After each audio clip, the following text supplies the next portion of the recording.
We are here because we are dedicated to helping the entire CrossFit community.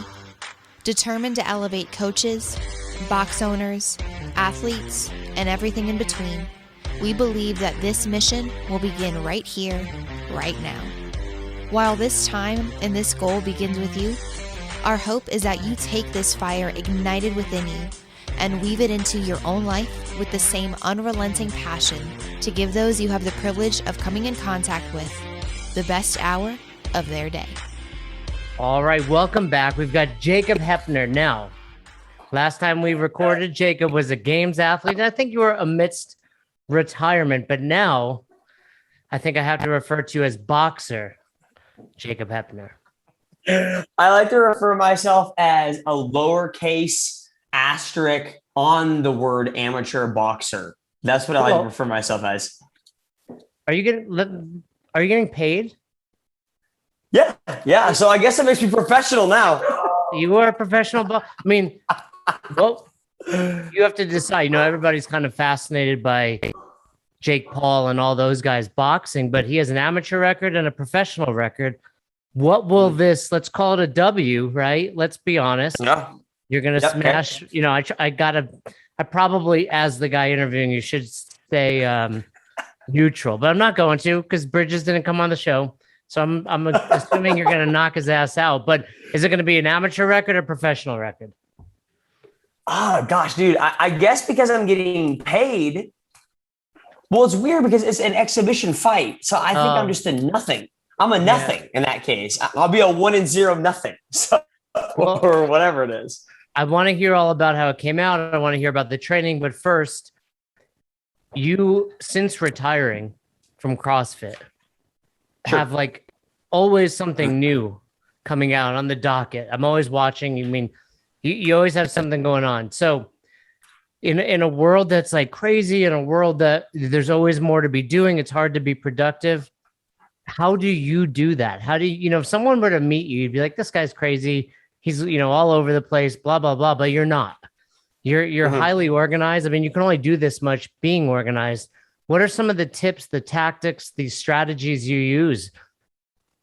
Sure. Good question. So one thing I feel like I'm very good at is compartmentalizing, right? Decompartmentalizing, the opposite of compartmentalization, right? Like I can separate and do things from a different aspect and separate myself because a lot of the companies I work in or work with don't always intermingle or co-mesh. And so I have to come at them from different perspectives. So compartmentalizing is something I'm pretty decent at, but also on top of it, what I can't stress enough is having good people around you. And you've actually met some of those people. For those that don't know, Jason came out and was the last person who ever judged me competing on the CrossFit. Well, I will say CrossFit Games floor in quotations, even though we weren't actually at the games. He came out in 2020 and was my judge during the 20 of us who were vying for the 5 spots for the CrossFit Games, whatever that was. Yeah, I forget what they called it, whether it was round B or phase 2 or whatever. Yeah. And so... And then I also came out here, judged you this year on the competition floor. Yeah, it's true. It's true. But you came out here. I guess my point is you came out here and spent some time with the team I have here, the folks that own my affiliate, Cobra Command CrossFit. And you met Jill and her husband, Jared. And Jill's obviously a big part of my life, considering she is not only the co-owner of the affiliate I go to, Cobra Command, but also is my coach in my online programming. And I own a couple businesses with her, and she's very organized and very business savvy. Of course, my degree is in mathematics and I come from a strategy perspective, but like some of the business stuff is stuff that I'm slowly learning and not capable of doing, to be quite honest. And so doing something like this requires you have a good group of people around you trust. And I have just amazing people around me that are just awesome. So to lean on. Did you know during that competition you were going to retire? No, I didn't. Honestly, 2020 for everyone, it was a weird year. Like, especially, it was a weird year for everybody. And then if you were trying to go to the games, it was even weirder because it was like, oh yeah, we're going to have the CrossFit Games, or no, we're not. We'll keep pushing it back. It was just like it wasn't very well planned. And I get it. Like, it's so hard to plan something like that during a pandemic like that. So there's no blame there. But when I got done with the competition, it was just not really a bad taste in my mouth. It was just a bad experience. I was like, man, I was training for a whole year for something I didn't even know was going to happen. And so sat down with the wife a little bit more and was like, because, we got married in 2014. We actually got married a day before we had to leave to go to my rookie year at the CrossFit Games, because I didn't expect to qualify. And we just picked a weekend. And so I didn't, our whole marriage has been based on CrossFit. It's how she's ever known of me. And so it's a definer in my life. Right. And so having to have that conversation of being like, hey, I know you think Jacob Heppner, my husband, CrossFit Games athlete, we need to talk about what that looks like if that's not the definer in my life right now. And it was a hard conversation. I mean, we all have with our life partners we have at the time. And it was a hard conversation to have with her, but I think there's just so much more I can do in the sport than spending 5 hours a day, 6 hours a day working out and then hitting the competition floor. I was still able to hit the competition floor with you a couple of weeks ago, and I wasn't training 5-6 hours a day. It was still a good time though. Yeah. I mean, we were sitting in the back I forget what event was following it. And somebody came, hey, we need 2 judges. And I was like, ready. I didn't know what it was. And we get out there. I think you or maybe Josh or somebody was like, hey, power snatch burpee. I didn't even look down the lane to see there was 2 more bars and all, interesting. But you smashed him on that workout. Yeah, he's not really doing, I mean, I think the past 2 months, I haven't touched the barbell at all. I haven't done any heavy lifting, probably a month and a half, I should say. And just been pretty much solely focused on boxing, whether it's conditioning or hitting a bag, right? So I've lost weight because of that, which is okay. But leading into that, I was still, of course, spending a lot of time training and doing CrossFit because of the teenager that I had that went to the game. So I was still doing it. I don't think Josh was as much. But yeah, I laugh when I get out there because you're like, first of all, we hugged, we laughed a little bit because I was like, I haven't seen Jason since he judged me last. And I'm thinking, this is like so low key, like who cares anymore? Like we're just having a good time out here. And you look at me and you go, what's the workout? And me and Josh look at each other and I'm like, I don't know what comes first, is it burpees or snatches? And we just started laughing, but yeah, it was a good time. So two things I definitely want to touch upon. How has it been kind of making that shift? I assume you coach now when it comes to the teens. I forget, what's your Olivia. Girl's name? What is it? Olivia Was there last. I mean, she's a beast. She was working out between your workouts and she won. She won the 14 to 15-year-old? Yep, she won it, correct, yeah. I saw you out there and I kind of was seeing things and I didn't realize how well she was doing till after. So that's, congratulate her for sure. But are you her coach or are you just her kind of, I train with you, push you kind of guy? Yeah, it's a good question. So it's pretty much the latter. So she had originally, so a backstory to it is she had originally showed up at my barn about 6-7 years ago. And if you subtract her age and do a basic addition or subtraction, you figure out she's 9. A 9-year-old didn't just show up at my barn. That'd be super weird for everyone listening. But what really happened is at the time, she has there's 3 sisters in that family. And Olivia is the youngest, and her middle sister is Ellie. And Ellie went to the games 3 years as a teenager. She went 1 year, 14, 15, and then 2 years in the 16, 17 division. She's now in college and doing college stuff and not doing CrossFit much anymore. So when Ellie first showed up to train with me, because she was a good athlete in the gym, and I thought, man, she could really make it to the games. She should continue to stay in the gym and the affiliate because you can still learn a lot there. But she should come under my wing back at the barn and I can teach her a little bit more competition style concepts. But the gym an affiliate is still a great place to learn a lot of good stuff. So I brought her back to the barn. And of course, she drug her 9-year-old sister with her, who at the time, didn't want to talk to anybody, was probably learning colors of the rainbow. I don't even know what she was learning at 9. But we pretty much gave her a PVC pipe and she's been with us ever since because Ellie had been with us for about 3 years since then. And then from there, it kind of transitioned into, okay, Ellie's done competing. Now Olivia's next up, and now the focus is Olivia. And so, I'm not really her coach per se, She does the programming that we make for her, but Jill is her coach. And I'm just pretty much, I would say I'm her rabbit, Jason, but she beats me so badly. Like I would say I'm just like a mule she rinsed to like every now and again whoop me and beat up on me and just leave me the side of the road. So whatever. How hard is that for you, knowing I can't expect to maintain the fitness I once had if I'm not training the same way? And especially now that you've kind of shifted gears, is it challenging to watch that kind of slowly decrease? No, not really. I actually had this conversation yesterday with Morning Chalk Up about it, and they seemed for some reason to think that I was going to be like depressed because of it for some reason. But I think it depends on what you. I think it depends on, like, first of all, how you define yourself as a person, but then it also comes down to what's next, right? So let's break it apart in two pieces. How you define yourself as a person. Obviously, for many, many years, I defined myself as a CrossFit Games athlete, and you defined yourself as an affiliate owner, correct? But then at some point, there was a switch, right? Like, you don't own your affiliate now, and I am not a CrossFit Games athlete. I'm a CrossFit Games spectator. But if you really, like, if that's how you define yourself, I'm a CrossFit Games athlete, I'm an affiliate owner, and that's only who I am, and it's not more fluid. Yeah, there's going to be some mental struggles you'll probably go through in life. And that's for anything, right? Like, I'm a husband, I'm a father, I'm a gym owner, I'm a business owner, whatever the case may be. You have to realize that I knew you're never going to be a CrossFit Games athlete forever. At some point, you're going to be a Masters, or you're just not going to compete, or you're going to get injured. And that you can't let that just always somebody else define who you are. And so that was one of my thought processes. But the other thought process was the idea going forward. You have to have a plan, right? So you probably, when you decided to sell your affiliate, you were probably going to have a lot of extra time on your hands, right? It was not, you're going to be doing less payroll, less books, whatever the case may be. You probably, did you start this podcast when you owned the affiliate or after? Well after, like 5 years. Well after.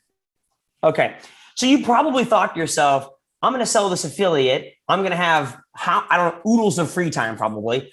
I need something to do with that free time. And it was the same concept for me. It was, I'm not going to stop competing and then sit around and twiddle my thumbs for 5 hours a day. I got to have something to do. Luckily, a couple things were thrown on my plate pretty quickly. One of them was boxing, which was just a perfect segue. I wouldn't say perfect because it's not a combat sport, CrossFit, but it was a good segue in the concept of really stepping back and proving the pyramid of fitness. Was the idea of, look, we all have all these, the nutrition, the metabolic conditioning, the strength, but the top of the pyramid is sport. And unfortunately, most people think, oh, sport's like go to the CrossFit Games. It's not what sport means. Sport means take your Fran time, your Murph time, whatever you're proud of in the gym, take it outside the gym and do something with it. Do a sport. And so being able to step outside and have a goal of being like, let's try boxing. Like, that's not related to CrossFit whatsoever. No one's done that before.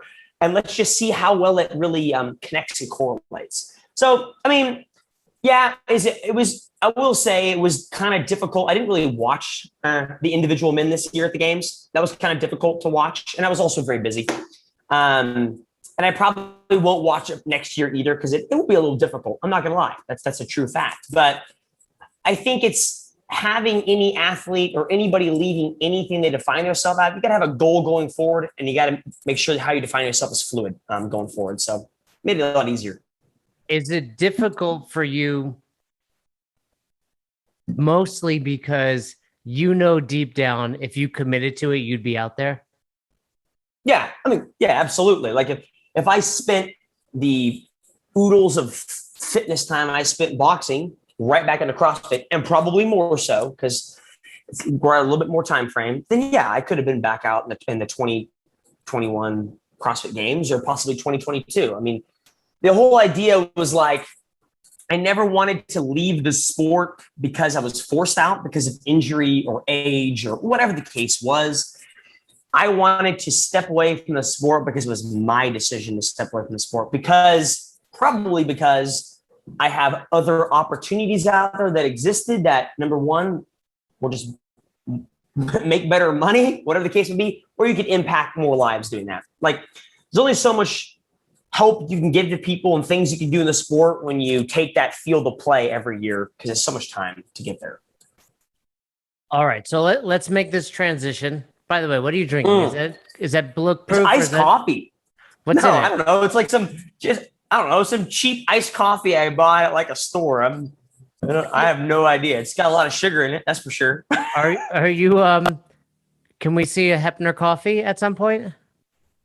No. I gotta think of some good you know what, I was thinking of this last night. I'm a deep thinker in the shower. Last night I was thinking in the shower, I was like, man, I should really get, because he sells like canned cold brew, I think. Like a canned cold brew. When I say him, Bridges, good dudes. Right. I was like, man, good dudes. how funny would it be if I could get some of that cold brew? The problem is I don't think it would fly. I was like, if I could pack it in my checked luggage and get it over there, and then for our like, what do boxers have? Like your media where you go up to the table and you talk about the fight. Yeah. If I could just like whip it out there and then drink it and like spit it out, I'm like, man, that's some total trash, and just like throw it. I was like, that would be really funny to do, but I think it's too much work. I'm going to give you an idea, Jacob. You could order it and ship it to your hotel in Florida. Well, no, remember, it's in Dubai. It's not Florida. Oh, it's in Dubai. Did it get moved? It was, I didn't know. I didn't realize. Oh, wow. You're good. So it got moved to Dubai. I love Dubai, by the way. Have you been? I have not. Have you? You've obviously been once. Yeah, I did a seminar there years ago. It's pretty cool. I mean, it's like the cleanest place you'll ever go to. You can't even chew gum on the subway. I mean, you can argue like off the deep end government stuff, but at the same time. Okay, so let's talk about it. How did this come about? Mm-hmm. And I'm sure you've mentioned it before, but for me and for our listeners. Yeah, absolutely. I'm okay with that. So how it came about was, first of all, we got to back up like a year and a half ago, is of course the main card was created for Eddie Hall and Hathor, or the Mountain from Game of Thrones, right? And so they created the card because they've got beef with each other or whatnot, and they decided to box. I don't know why they decided to box, but they decided to box. And so this card was created of non-boxers boxing each other, and they put a date like a year and a half in the future to give them time to cut weight, do all sorts of things, and learn how to box. So that became a known fact. And at that time, like about a year ago, Bridges and Castro started boxing. I think they started boxing separately. They weren't doing it together, but they started doing it at the same time, separately from each other and from each other's knowledge. They started boxing for conditioning. And Bridges will say that he was just doing it for conditioning and just having a good time, which it's great conditioning. Don't get me wrong. And Dave is probably doing the same thing. So they both started boxing, and I think it became apparent. They started kind of talking trash at each other, like, man, I'd knock you out. Boys being boys. Right. And Josh's manager thought to himself, man, what if we got these two hooligans in a ring together and actually let them duke it out, like on a card? And then it became knowledge, hey, why don't we put this on this card that has non-boxers boxing? And so he kind of pitched it to the company that owned the card at the time. That's Core Sports. That's out of Dubai. That's why we're going there. And they thought it was awesome. I mean, from their perspective, they're bringing in a demographic and a target audience that has never been involved in the boxing community before, ever.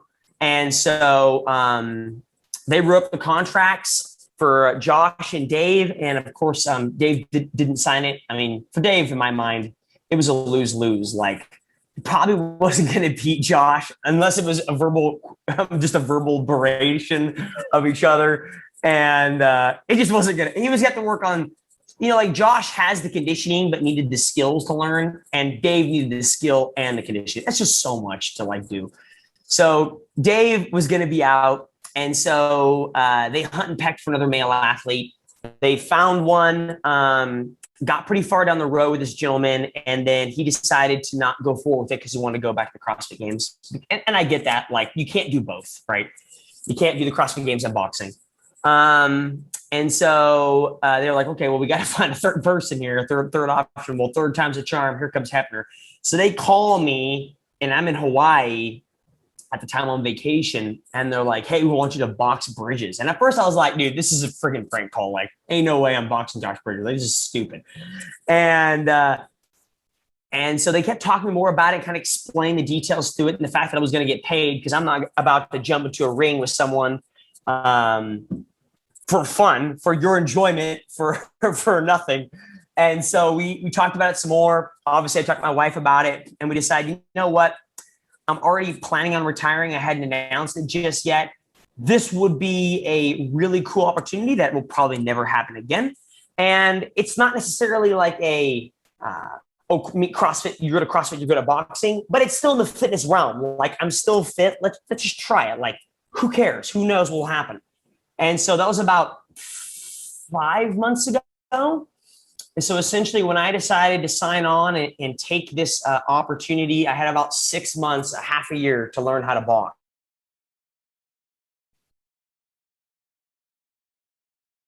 All right. Frozen here.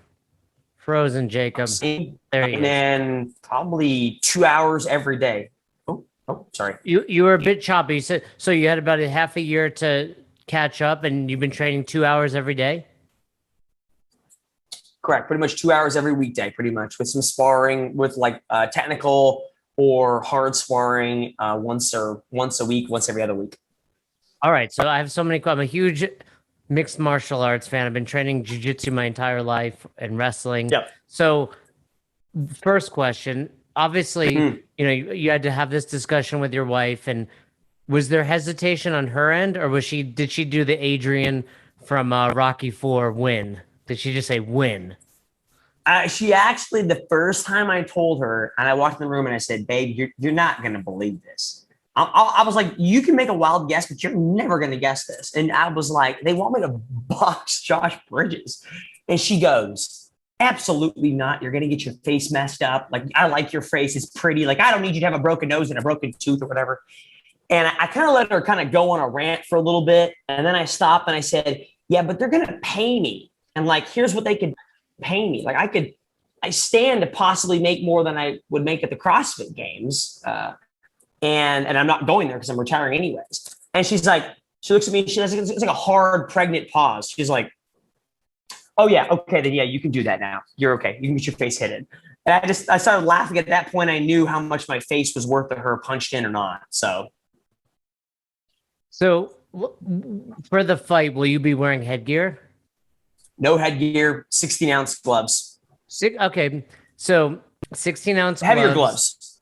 Heavier gloves, but also for the listeners, like, and not to look, anyone stepping into the ring is impressive and scary, but it's not going to do quite as much damage. Obviously, the bigger the gloves, the softer they are, etc. So I think mostly you could actually wind up getting your face beat up a little bit more, but less likely to cause trauma to the head, etc. Yeah. Right? I mean, was that something you had to discussed consider? it? Yeah. So we had discussed it. Obviously, like, Josh and I don't have like a team of like coaches and fighters that a team around us. So Josh and I legitimately discussed it ourselves. We're like, "Look, we're here to put on a good show. We're here to show people that you can take your fitness and do something that you probably wouldn't have expected. We're not here. When it comes down to it, we get in the ring, we're going to try and win, but we're also not here. I'm not here to kill Josh. Josh isn't here to, break my nose and break my eyeball. Like, we're not here to injure each other. But we are here to have a good fight and win a fight. So there's no point. Go ahead.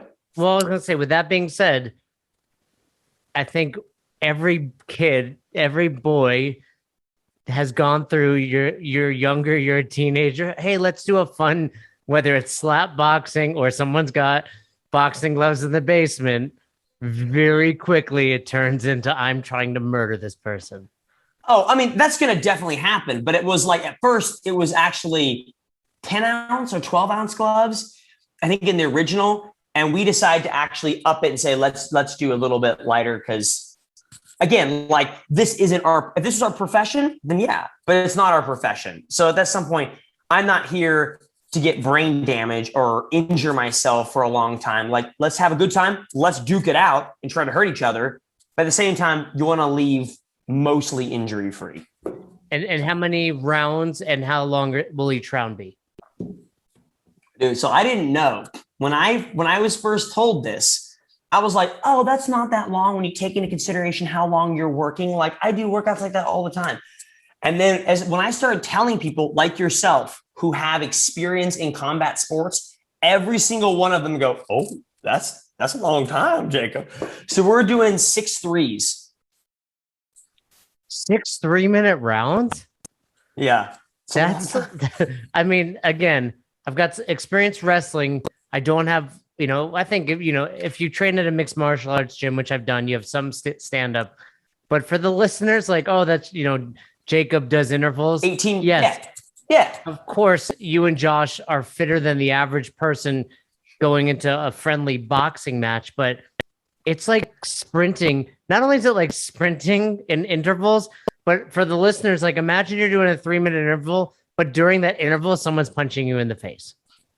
So right? that's the hard part is like when they first told me that, like, hey, we're gonna do 6 threes, I was like, yeah, whatever. Like that's like 18 minutes of work, like big freaking whoop, like it's a regular workout. And I didn't realize how difficult that was. So I got into the gym and I just did like 6 3-minute rounds on mitts. No one else is hitting me. I'm just hitting mitts. And then I realized, oh, bro, this is a whole different ballgame. Like this isn't an 18-minute freaking workout. Like this is different. And then when you added in, look, someone's trying to knock my block off and hitting me. I'm not just hitting mitts and being only on the offense. Like I'm on the defense too and getting hit. It's difficult. It's going to be fun, but it's going to be a long time for sure. So what was your first move when you find out about this? We talked about coaches. Who'd you go to? I assume you didn't get like Freddie Roach, the most established boxing coach out there. He's like the guy, right? Like Pacquiao, Canelo, they all reach out to him, GSP. So who'd you go to? I mean, I assume you kind of had to look around Bayshore and be like, all right, who's good at this? Yep. So what I didn't know is Kansas City is the headquarters for title boxing. I didn't know that.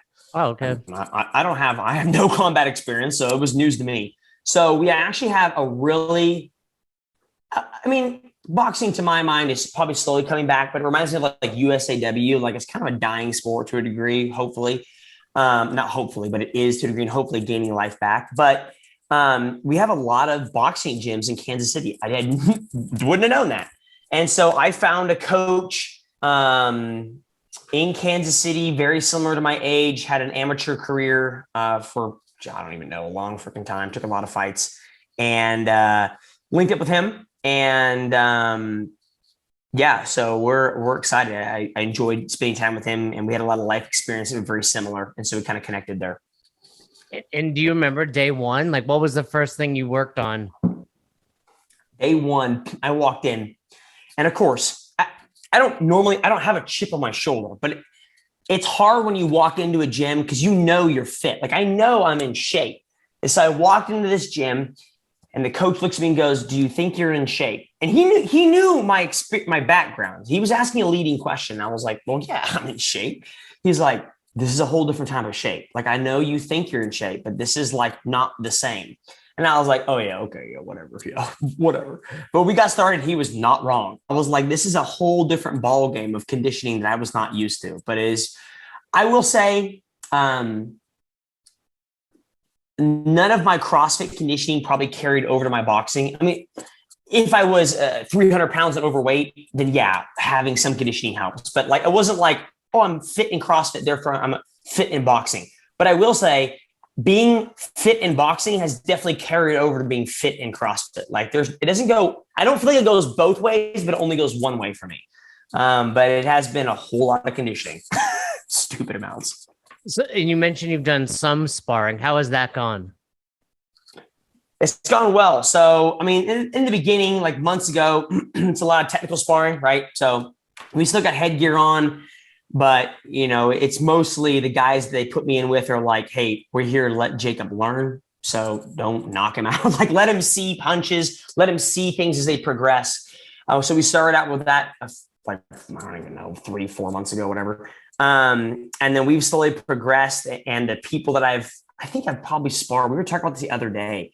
I think in total, I've probably sparred 12 or more unique individuals in a ring. There's quite a bit. We have a big community around Kansas City. And they've just brought people in randomly who I don't even know, who I became fast friends with. And I'm sure you know, like, it's really cool. Like, if you brought someone into my barn to work out with me, like, it doesn't necessarily mean at the end of it, like, we would like hug it out and like have a good time with each other. But like sparring someone is really different. Like, you get in there and, man, I want to learn. I want to hit you hard. I don't want to get hit by you. But at the end of this, kind of cool. Like, you have similar life experiences and you can sit down and talk and laugh and have a good time after. And that's been really cool to have that community around me. So we probably sparred about 12 plus individuals, and they've all been different skill levels. They put me in the ring with a couple guys who were Olympic trials who just worked me like a rented mule. A couple instructors that decided to level up on me here and there, and just give me the what. But it's been a lot of learning, but I've thoroughly enjoyed it for sure. So how friendly has this been with Josh right now? I mean, you said initially you talked to him and it's friendly. Do you guys have like an understanding, a gentleman's agreement that we're either not going to go hard, or an agreement that's like, hey, once we're in those ropes, we put the friendship aside for 18 minutes? Yeah, it's going to be the latter. It's going to be, we're going to put the friendship aside for 18 minutes. It probably will be a day before that too, right? Like, I've sparred enough that, in the beginning, when you get into a ring, it's hard to switch that switch and be like, I like Jason, but now I want to knock Jason out. Like, that takes a little bit of time getting used to. But the last time we saw each other at the games, I mean, I'm obviously a big Bridges fan. We had a good time. We had a good time with each other, laughing, just telling stories like, hey, has this happened to you yet? Yeah, I've been knocked out by a girl too. Whatever the case may be, telling those stories. And then we'll go to Dubai together. We leave on Friday. We'll be on the same flight. But when it gets closer, we'll probably be less and less contact with each other. And then, when we get there, we're going to put our best. I mean, the goal is like, we want to showcase what we've worked on. Like, I'm not going to get into a ring and then play pity patty, slap hands for a couple, like 18 minutes to show 6 months worth of work. We're here to show what we're capable of doing. And it's probably going to be a dogfight. Probably it's going to be fun. Yeah, I saw that there was a video of you guys kind of getting face to face, and it looked real. And then you guys, I think it was you, I don't remember, but one of you kind of laughed first, and I was like, okay, they're still friendly. You mentioned you're gonna fly out Friday. You talking soon Friday because you're gonna need more than a day to acclimate. Yeah. So we fly out the day after tomorrow. So tomorrow's Thursday. We fly out Friday. For those of your viewers, we fly out Friday the 10th. And so we will be out there for a whole week leading up to the fight. We're going to be getting a bunch of media, obviously still training, and just spending some quality time out there in Dubai. I'm sure we'll get to do some things when we're there because we can't train 24/7. And then afterwards, I'm taking my wife from there. She'll be there with me to the Maldives for a couple days. And so, who knows what the fight will happen? I might be on a beach just drinking pina coladas through a straw. Who knows? But it'll be a good time to be had by all. So you got to check out I believe it's called the Burj Khalifa. It's the tallest building in the world. We did that. Yep. I remember doing that. That was pretty cool. I'm sure your wife will enjoy that. So when you're in the ring, is there going to be some trash talking, or are you the serious guy? I mean, I think you'll see a lot of people who will be flamboyant or trash talk more in the ring if they're capable and at a professional level. Whereas I will speak for just myself. I probably need to focus on the basics and what I know best. And that's probably not, I would consider I'm good at trash talk, that's for sure, but probably not in a ring when I'm trying to focus on getting hit and hitting someone. So it's going to be probably pretty locked in probably. What weight is this happening at? So we actually didn't decide because it's an exhibition match. We actually didn't decide on a weight. So going into this, when they asked me, because I didn't think about it when they asked me. When they originally had asked me, I was probably around 195 to 200 pounds currently. And I didn't realize at the time how light Josh was. I hadn't competed with him for years, so I kind of forgot. But he sits at 165. So I had him by 30 plus pounds. He's that light. I mean, seeing you guys side by side for that workout, you are the bigger guy. He's not only a little shorter than you, but you are bigger, more more muscular. That doesn't sound right. I mean, Just he's thicker. muscular too, but you're thicker for sure. Yeah. So, so I think what happened is they were like, "Hey, we're going to fight," and there was so on the contract there was no decision to like be a specific weight to fight. I mean, 30 pounds, that's just difficult. Like, I'm not dropping 15, you're not gaining 15. Let's get real with ourselves. That's just not happening. And I wouldn't feel healthy at 15 pounds less, and neither would he at gaining 15 pounds. He'd probably be like feel bloated and slow. But obviously, like what we talked about is when you're doing all this conditioning, when I stop lifting and focus on this, the weight's just going to naturally come off. And so right now, I'm pretty sure, I think I weighed today at like 185 or something like that. So I've lost I'll probably stay around there for fight, about 184, 185. So I lost about 15 pounds, essentially 10, 15 pounds, depending upon what I weighed at the beginning.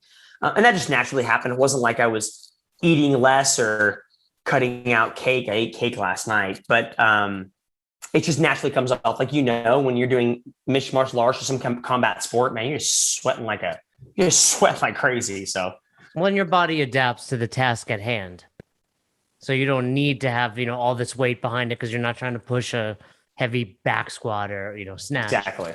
Is there a friendly wager between the two of you?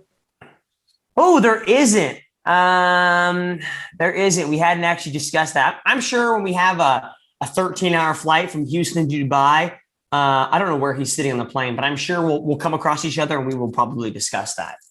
Maybe he'll let me as a part-time owner of Good Dudes Coffee, and I'll just that's my entrance into the coffee space. So Dubai, that's a long flight. I mean, I think it's close to 18 hours if I remember correctly. It's like 13 hours, 13 or 14 hours, but I think we're direct from Houston to Dubai. Okay. Of course, it doesn't include the fact that I don't live in Houston. Like, I got to get to Houston first. So, what do you think? What will you do on a 13-hour flight? I mean, do you think I should like get in the middle aisle and like start shadow boxing right in front of him the whole 13 hours just to let him know that I'm in shape?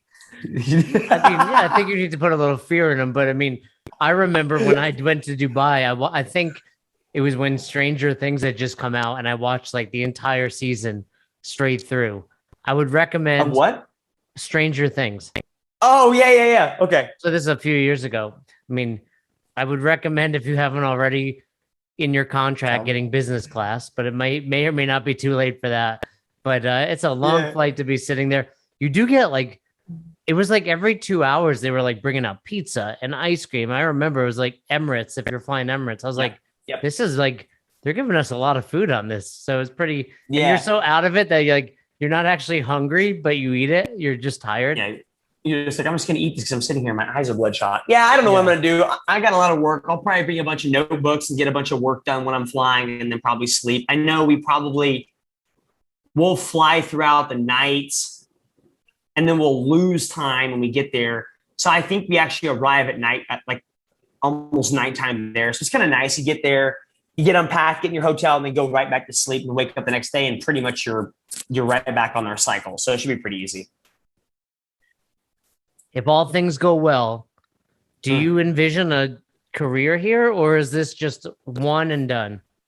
One and done. I don't think the joke in my household is like, I feel like I get some of the most random opportunities thrown in my lap. One of them being, do you want to box Josh Bridges? And so we're one and done here. If I'm sure what will probably happen is we'll go there, win, lose, or draw. We'll have a great time, showcase the sport for boxing, and hopefully get people in the CrossFit industry like interested in, hey, I can go try jujitsu or try MMA, whatever the case would be, or boxing. And then after that, I'm sure something will pop into my lap that I had not expected. And until that time, I have no idea what it is. But so, yeah. Who is one boxer that once you found out about this, you started, I don't know, look that you looked up to? Obviously, there's like Ali and Tyson, but Mayweather. Did you start going down that rabbit hole on YouTube and find someone? I had a lot of Canelo videos on my YouTube. That's for sure. Yeah, well, he's younger. I mean, yeah. There's who's the young guy that's out, right? I want to say Garcia, but I don't know if that. But Canelo is fast and at the top of the sport right now. But did you go back and watch Muhammad Ali or Mike Tyson? I honestly, people have asked me that, like, how many professional fights have you watched? And I was like, honestly, not very many. I just don't think there's a purpose to watching that. I watch a lot of amateur fights of just random people because that's what it's going to be, right?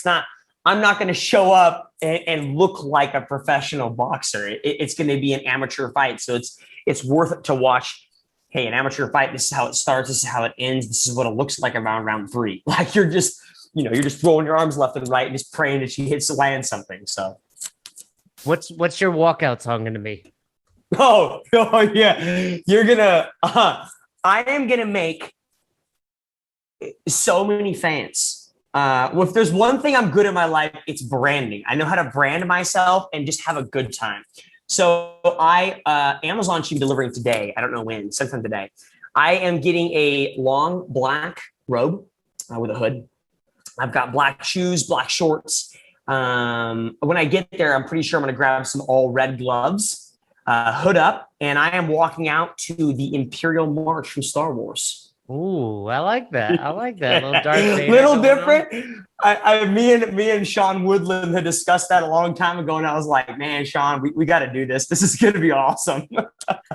So something different for sure. All right. So before we wrap up, what's the prediction? Well, body type wise, we know that Josh is going to be an inside fighter, right? He's going to have the reach on me. He's going to want to use his shorter levers, not in a bad way, but he has a little shorter arms than me, levers to bring it in. And I'm going to try and keep that bag. This is how it's going to work. We practice a lot of jab, a lot of straights. We got to keep him back. I mean, there's nothing wrong with getting in close, but that's where a lot of his power at, and that's where he's going to want to throw. So that's the goal. Just keep him away. Don't let him in. So you don't want to throw out there a knockout, a decision? I mean, you can do a 16-ounce gloves. You can get a knockout, but it's got to be really clean. I don't know. I think people would rather see us go all 6 rounds just because it would just be great to watch and just great to watch later. But not going to be cool also. We'll have to see what happens. So people can find this online. Where can they correct. go to make sure they good question. Buy So it in advance and get it all set up? Because I've got guests actually, and one of the first things they said was, "Can we watch the fight?" So yes. So yes, you can. And so I believe the link in my bio on Instagram has the link. I'm sure. Let me check Josh's. I'm pretty sure Josh has the same thing. If he doesn't, I'll text him and tell him he's a turd. I'm sure he does. But when I Googled it earlier, a lot of them still have the loss, but I'm sure it's going to get updated. But there's a great picture, standard, boxing pictures, just the headshots. So they can head over to your Instagram profile and pay-per-view it for next Saturday, September 18th. Correct. Very cool. Correct. Well, I will let you get back to training. Have a really enjoyable time, safe flight. Enjoy the time with the wife after, and I will be rooting for you. I will, whether it's a knockout or all 6 rounds or decision. I've got to say you've had pretty good luck when I'm in your corner. So that's right. That's right. I didn't qualify to the 2020 games though, so I don't know. But you did pretty well. I think you got 16th that year with me there. I think it was 12th. Yeah, it's not bad. I'm not complaining. Even better. Even better. If that were the CrossFit games, it would have been a pretty good turnout. It'd been a good year. It'd been a good year for sure. Actually, one more thing. You're retired. You got quite some time, but do you envision 35 years old Masters coming along? Probably not. So when I first decided that I was done competing in CrossFit, boxing wasn't a thing on my radar and I needed something to compete in. So actually what I'm doing after boxing, which I've actually been doing this whole year, but it's not as much because of boxing, is I've started competing in essentially, it's called the tactical games. It is essentially it's stress shooting. So it's a lot of working out and shooting involved. How fast can you run a mile? It's essentially like very similar to like a biathlon. But I've been doing a lot of that, competing in that, because I grew up shooting as a child and really enjoyed that aspect of my life. And of course, I had the fitness background. And so I've been competing in that. And so after boxing, that's going to be the main focus for the years to come. So I'll still stay involved in CrossFit because we're going to run camps and I've got athletes and all that good stuff. But I needed something like compete in like for myself. So that was it. Awesome. Yeah. And I see you post a lot about that. You called out Castro as well. I think he actually put a response out there. Yeah, it was a good response. Yeah, it was a good response. I would just love if he's invited me out to his place a couple times. I need to, after boxing, I told him, I was like, hey, when I'm done with boxing, I'll come out and hang out with you. You'll teach me a lot. It'll be a fun time just to sit back, tell good stories, listen to some of his, I'm sure he has great stories, and just shoot some and hang out. So we'll definitely do that. Very cool. Well, again, best of luck out in Dubai. Please tell Jill I said hi. She's awesome. And, everybody at your community there at Cobra Command. So good luck, Jacob. I look forward to cheering you on. And I know you're saying 16-ounce gloves, knockout may not happen. I'm going to be watching for that knockout. You keep looking for it, Jason. Thanks, sir. So you never miss an episode of the podcast, subscribe to our YouTube channel and on all major podcasting platforms at Best Hour of Their Day. Thank you so much for tuning in and for being a part of the best hour of our day. See you next time.